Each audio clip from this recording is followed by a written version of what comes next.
నమస్కారం అండి. నా పేరు Arun Reddy. Welcome to my YouTube channel Arun Reddy tech five. ఈరోజు మన టాపిక్ వచ్చేసి డాటా టేబుల్ అండి. సో చూద్దామా డాటా టేబుల్ అంటే ఏంటో. సో మీరు కనుక నా వీడియోని ఫస్ట్ టైం చూస్తున్నట్లయితే లేదా మీరు ఎక్సెల్ నేర్చుకోవాలనుకుంటే నా ఛానల్ ప్లేలిస్ట్లోకి వెళ్ళి అక్కడ ఎక్సెల్ ఇన్ తెలుగు అనే ఫోల్డర్ ఉంటుందండి. దానిలో మిగతా వీడియోస్ అవైలబుల్ ఉంటాయి. అలాగే నా వీడియోని మిస్ అవ్వదనుకుంటే నా ఛానల్ని సబ్స్క్రైబ్ చేయండి, లైక్ చేయండి, షేర్ చేయండి. అలాగే మీరు వీడియో యొక్క ఫైల్ డిస్క్రిప్షన్లో వెళ్ళారనుకోండి, మిగతా వీడియోస్ యొక్క లింక్స్ కూడా అక్కడ అవైలబుల్ ఉంటాయి. సో వెళ్దామండి మన టాపిక్కి. రైట్. సో మీరు ఇక్కడ చూడొచ్చు, ఒక చిన్న టేబుల్ ఉందండి. ఇందులో వచ్చేసి రైస్ గురించి, ఈ టేబుల్ వచ్చేసి రైస్. సో క్వాలిటీ ఉంది, ప్రైస్ ఉంది. ఓకే. సో క్వాలిటీ అంటే మంచి క్వాలిటీ అన్నట్టు. ఓకే. సో ఏ క్వాలిటీ రైస్ అనేది 90 రూపీస్ ఉంది, బి క్వాలిటీ రైస్ 80 రూపీస్, అలాగే సి క్వాలిటీ 70, డి క్వాలిటీ 60, ఈ క్వాలిటీ 50 రూపీస్ ఉంది. ఓకే.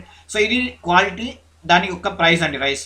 ఇప్పుడు నేను ఒక రైస్, ఒక 80 రూపీస్ ప్రైస్ రైస్ 3 kgs తీసుకోవాలనుకుంటున్నాను. ఓకే.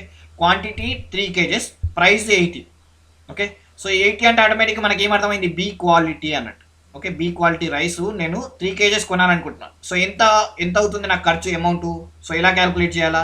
జనరల్గా మనం ఫార్ములా వాడతాం కదా, price into quantity, F4 into F5 enter. చూడండి 240. రైట్. సో ఇప్పుడు ఇది ఒక్కటే కాబట్టి క్యాలిక్యులేట్ చేశాను. సపోజ్ నాకు అంటే ఇదే క్యాలిక్యులేషన్ 1 kg అయితే ఎంత అంటే 80 రూపీస్ రైస్ అంటే బి క్వాలిటీ రైస్ 1 kg అయితే ఎంత, క్వాంటిటీ ఒకటి అయితే ఎంత, 2 kgs అయితే ఎంత, 3 kgs అయితే ఎంత, అలా క్యాలిక్యులేట్ చేయాలనుకుంటున్నాం. సో దీనికి మనం సింపుల్గా ఏం చేయొచ్చు అంటే, ఫస్ట్ ఈ 240 ఉంది కదండి, ఇక్కడ రాసుకోవచ్చు. అంటే ఈజ్ ఈక్వల్ టు F6 అని ఎంటర్ కొట్టారనుకోండి, ఆటోమేటిక్గా ఈ సెల్లో ఉన్నది ఇక్కడ కనిపిస్తుంది కాబట్టి 240. రైట్. సో ఇప్పుడు మనం ఎలా క్యాలిక్యులేట్ చేయాలో చూద్దాం. సో ఫస్ట్ మనం ఈ టేబుల్ మొత్తం సెలెక్ట్ చేసుకోవాలి. సో మనం ఇప్పుడు చేసేది 1 డైమెన్షన్ అండి. 1 డైమెన్షన్ అంటే ఒక కాలం కానీ రో కానీ చేయడాన్ని 1 డైమెన్షన్ అంటాం. రెండు కలిపి చేయడాన్ని 2 డైమెన్షన్ అంటాం. ఓకే. సో నేను ఇప్పుడు ఈ రైస్ 1 kg అయితే ఎంత అంటే 80 రూపీస్ రైస్ 1 kg అయితే ఎంత, 2 kgs అయితే ఎంత, 3 kgs అయితే ఎంత, 4 kgs ఎంత, 5 kgs అయితే ఎంత అనేది క్యాలిక్యులేట్ చేయాలండి. సో దీనికి మనం ఏం చేస్తామంటే, ఫస్ట్ ఈ డాటా ట్యాబ్ ఉంది కదండి, డాటా ట్యాబ్కి వెళ్ళి వాట్ ఇఫ్ అనాలిసిస్ అని ఉంది, దీని పక్కకు చిన్న యారో ఉందండి, దీన్ని క్లిక్ చేశారనుకోండి, చూడండి 3 ఆప్షన్స్ కనిపిస్తాయి, scenario manager, goal seek, data table. ఇప్పుడు ఈ డాటా టేబుల్ సెలెక్ట్ చేసుకోండి. సో మనం చేయాల్సింది కాలం కాబట్టి ఈ రో అనేది వదిలేయండి, రో ఇన్పుట్ సెల్ అనేది వదిలేయండి. ఓకే. సో కాలం ఇన్పుట్ సెల్ని సెలెక్ట్ చేసుకొని ఎక్కడ సెలెక్ట్ చేసుకుంటారు, 3. ఎందుకంటే మనం ఇప్పుడు ఈ 240 క్యాలిక్యులేట్ చేశాం కదా, అది 3 kgs అని ఇన్ఫార్మ్ చేస్తున్నాం డాటా టేబుల్కి. 3 kgs కొంటే నాకు 240 అయింది అంటే ఆటోమేటిక్గా అది క్యాలిక్యులేట్ చేసుకుంటుంది. క్యాలిక్యులేట్ ఎలా చేసుకుంటుంది, ఈ 240ని డివైడ్ బై 3 చేస్తే దానికి ప్రైస్ అనేది తెలిసిపోతుంది. సో మిగతా వాటికి కూడా అది ప్రైస్ అనేది క్యాలిక్యులేట్ చేసుకుంటుంది. సో చూద్దామా, ఓకే అని కొట్టగానే చూడండి ఏమైందండి. చూడండి ఆటోమేటిక్గా 100 ఉంటే 100, 200 ఉంటే 200 కూడా మీరు 200 రోస్కి మొత్తంని క్యాలిక్యులేట్ చేయొచ్చు ఈజీగా. సో ఇదే సేమ్ మనం ఒకవేళ మీరు ఈసారి క్వాంటిటీ కదా, సో క్వాంటిటీ కాకుండా ప్రైస్ మీద క్యాలిక్యులేట్ చేయాలనుకుంటున్నారు. అంటే మీరు 3 kgs కొనాలనుకుంటున్నారు రైస్.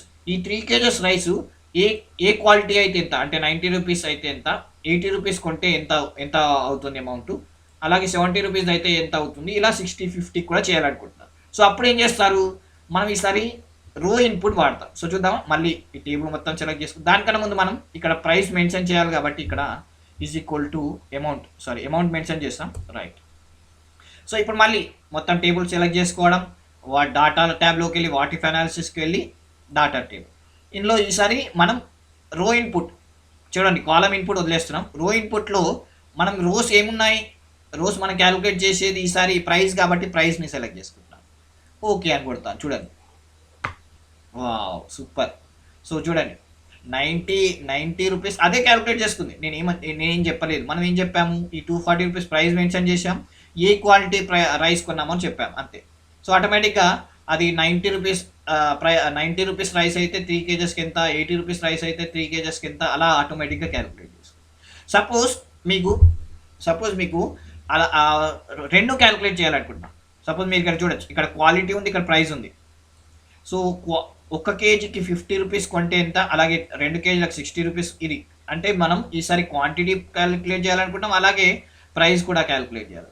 సో రెండు క్యాలిక్యులేట్ చేయాలని. సో దీన్ని మనం 2 డైమెన్షన్ అంటాం, రో కాలం రెండు క్యాలిక్యులేట్ చేయడం. సో దీనికి కూడా మన డాటా టేబుల్ మనం ఇండైరెక్ట్గా ఆటోమేటిక్ క్యాలిక్యులేటర్ కూడా అనొచ్చు. సో ఆటోమేటిక్గా క్యాలిక్యులేట్ చేస్తుంది కాబట్టి. సో చూద్దాం ఎలా చేయాలో. సో ఫస్ట్ మళ్ళీ ఈ 240 అనేది ఇక్కడ రాసుకోవాలి కదా. So is equal to is equal to చూడండి F6 ఎంటర్. రైట్. ఇప్పుడు మళ్ళీ మొత్తం టేబుల్ సెలెక్ట్ చేసుకొని వాట్ ఇఫ్ అనాలిసిస్కి వెళ్ళి డాటా టేబుల్ ఈసారి కాలం రో, ఈసారి వన్ డైమెన్షన్ కాదు కదండి. సో కాలం ఇన్పుట్ కూడా ఇవ్వాలి. కాలం ఇన్పుట్ ఏంది చూడండి, క్వాంటిటీ ఎక్కడ ఉంది ఇది. రైట్. నెక్స్ట్ రో ఇన్పుట్లో ఏముంది, మనం క్యాలిక్యులేట్ చేయాలనుకున్నది ప్రైస్. సో ఇక్కడ నేను ప్రైస్కి వెళ్ళి ఓకే అని క్లిక్ చేస్తాను. రైట్, ఓకే అని క్లిక్ చేద్దామా. రైట్, చూడండి 1 kg 50 రూపీస్, 1 kg అయితే 50 రూపీస్. ఆఫ్ కోర్స్ ఇది మనకి ఈజీగా ఉంది. సెకండ్ 2 kgs 50 kgs రైస్ని నేను 2 kgs తీసుకుంటే 100 రూపీస్, 3 kgs అదే 2 kgs 60 రూపీస్ తీసుకుంటే 120, 90 రూపీస్ అయితే 180. చూడండి అదే 4 kgs రైస్ 50 రూపీస్ అయితే 200, 60 రూపీస్ అయితే 240. చూడండి ఆటోమేటిక్గా క్వాలిటీ ప్రైస్ రెండు క్యాలిక్యులేట్ చేసుకుంది. అందుకోసమే మనం డాటా టేబుల్ని ఆటోమేటిక్ క్యాలిక్యులేటర్ అంటాం. సో ఇంకొక ఎగ్జాంపుల్ చూద్దామా. ఫర్ ఎగ్జాంపుల్ మీరు ఈఎంఐ క్యాలిక్యులేట్ చేయాలనుకుంటాం. మీరు ఏదైనా లోన్ తీసుకోవాలనుకుంటున్నాం. సో జనరల్గా మనం లోన్కి ఏం ఫార్ములా రాస్తాం, పిఎంటీ కదా, is equal to PMT. Okay, PMT అనేది మనం జనరల్గా ఈఎంఐకి ఫార్ములా వాడతాం. ఓకే, సో మన ఇక్కడ పర్సంటేజ్ ఉంది చూడండి.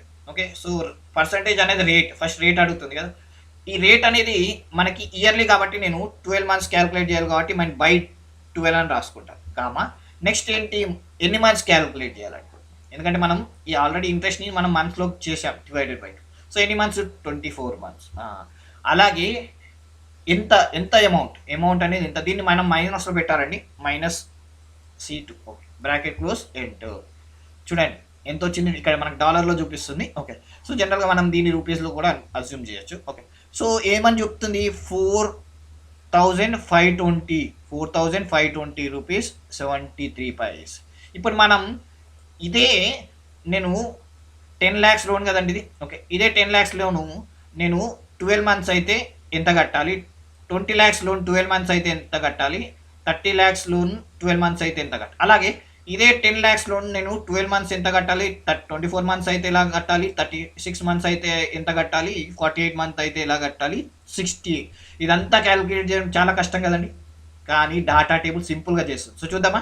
ఈజ్ ఈక్వల్ టు ఫస్ట్ ఈ అమౌంట్ని నేను ఇక్కడ పెడుతున్నాను, ఎంటర్. చూడండి మళ్ళీ టేబుల్ మొత్తం సెలెక్ట్ చేసుకోండి, సింపుల్. వెళ్ళండి డాటా టేబుల్కి వెళ్ళండి. ఇక్కడ రో ఇన్పుట్ ఏంటి, రో ఇన్పుట్ అనేది మంత్స్ కదా. సో ఈ మంత్స్ని సెలెక్ట్ చేసుకోండి. కాలం ఇన్పుట్ ఏంటి, కాలం ఇన్పుట్ అనేది అమౌంట్ కదా, ప్రిన్సిపల్ అమౌంట్ సెలెక్ట్ చేసుకోండి. ఆటోమేటిక్గా దానికి పర్సంటేజ్ అనేది అర్థమైపోతుంది అండ్ క్యాలిక్యులేట్ చేస్తుంది. చూడండి నైస్, చూడండి ఆటోమేటిక్గా వచ్చేసింది. మనకు సింపుల్గా తెలవాలంటే ఇక్కడ చూడండి 1 lakh లోను 10 lakhs లోను 24 monthsకి మనకి ఎంత వచ్చింది, 4,522. చూడండి కరెక్ట్గా వచ్చింది. సో ఇలా సింపుల్గా క్యాలిక్యులేట్ చేసేస్తుందండి డాటా టేబుల్. బాగుంది కదండి. So friends, keep practising and don't forget to like my video and support me. Thank you.